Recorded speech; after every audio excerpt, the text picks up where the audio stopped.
Friends, welcome to school reunion part 2। अगर आपने इस कहानी का पहला पार्ट नहीं देखा है तो डिस्क्रिप्शन में लिंक पे क्लिक करके जरूर देख ले। अब तक की कहानी में सोनू को एक फ्रेंड से स्कूल के रीयूनियन का इनविटेशन आया था। सब लोग बस में शिमला जा रहे थे जहां उसे प्रिया मिली। उसने प्रिया को बहुत पहले प्रपोज किया था और प्रिया ने रिफ्यूज कर दिया था। रीयूनियन पार्टी में उसका सामना फिर से प्रिया से हुआ और वो उसका पीछा करने लगा। प्रिया ने एक कागज गिराया। आइए देखते हैं कहानी में आगे क्या हुआ। सोनू ने वो मुड़ा तुड़ा पेपर उठाया। उस पर लिखा था, रीयूनियन पार्टी के बाद 8 बजे स्कूल के टॉप फ्लोर पर मिलो। क्या? How romantic. मुझसे मिलना चाहती है और ऐसे कागज पर लिख के बुला रही है। शायद आई लव यू टू रे। मैं पक्का आऊंगा। और फिर सोनू वापस पार्टी में अपने दोस्तों के पास आ गया।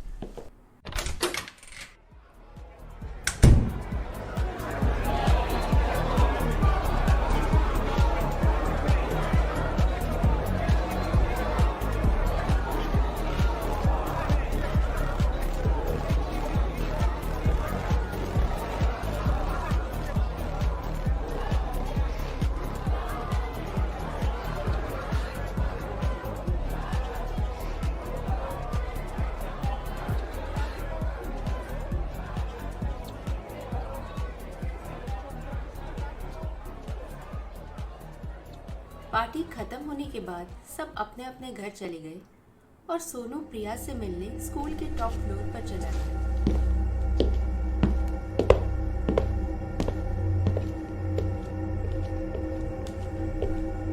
हाँ, ये स्कूल वाले भी ना पैसे बचाने के लिए लाइट्स भी नहीं जलाते। सोनू, सोनू, सोनू। प्रिया, कहाँ हो तुम? आवाज तो यहां से आ रही है पर दिखाई नहीं दे रही। प्रिया! सोनू, यहाँ आ जाओ। हाँ, आया। सोनू ने इधर उधर देखा। वो आवाज एक कमरे में से आ रही थी। अरे प्रिया, तुम यहाँ हो? हम स्कूल की छत पे मिलने वाले थे ना। क्यों? पर मैं तो यहीं पर रहती हूँ। अच्छा, चलो अब मजाक बहुत हो गया।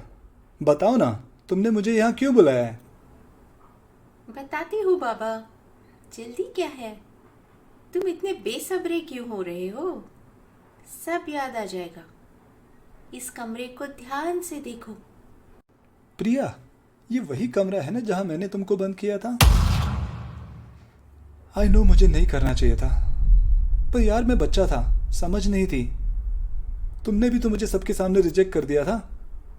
मेरी कितनी बेइज्जती हुई थी स्कूल में। किसी से बात तक नहीं करता था मैं। और तुमने तो बोला था कि तुम मुझे माफ कर चुकी हो।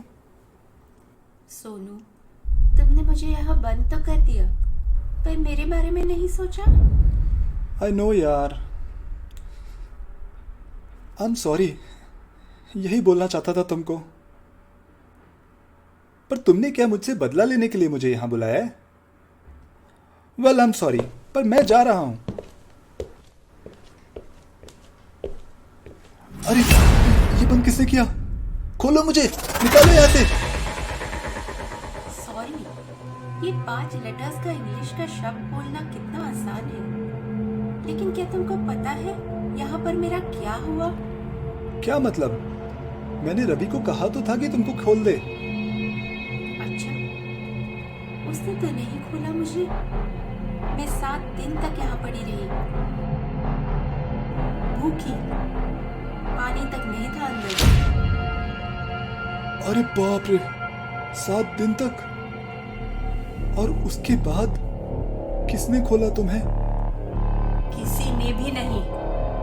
तड़प तड़प कर मौत हुई मेरी।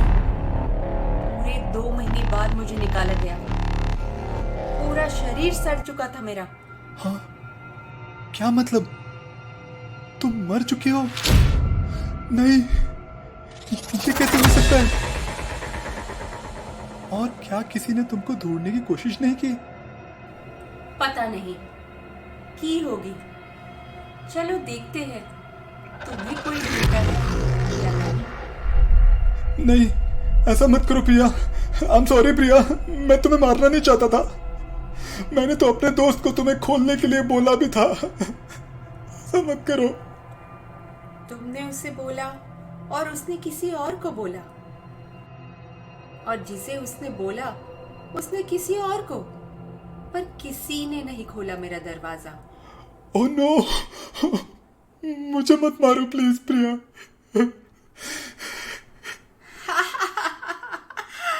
अब बहुत देर हो चुकी है सोनू, चलती हूँ मैं। नहीं।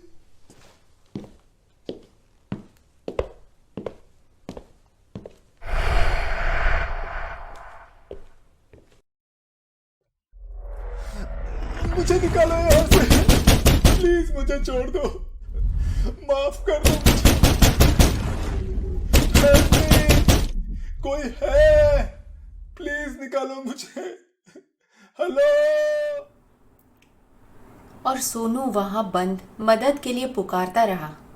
चिल्ला चिल्ला के उसका गला सूख रहा था, और उसका भी वही हाल हुआ जो प्रिया का हुआ था। वो भी तड़प तड़प के मरा। प्रिया का बदला पूरा हो गया और उसकी आत्मा को शांति मिली, मोक्ष मिला। दोस्तों, कभी कभी मैं सोचती हूँ कि हमारे मरने के बाद हम क्या चाहते हैं हमारे साथ हो। किसी बहुत आलीशान घर में जन्म हो, पावर, मनी, सब कुछ, एक अच्छी लाइफ मिले, कितना अमेजिंग होगा ना। पर कुछ वक्त सोचने के बाद ऐसा लगता है कि इस सब का क्या मतलब है। सब बेमानी है, माया है। इनमें से कुछ भी नहीं चाहिए हमें।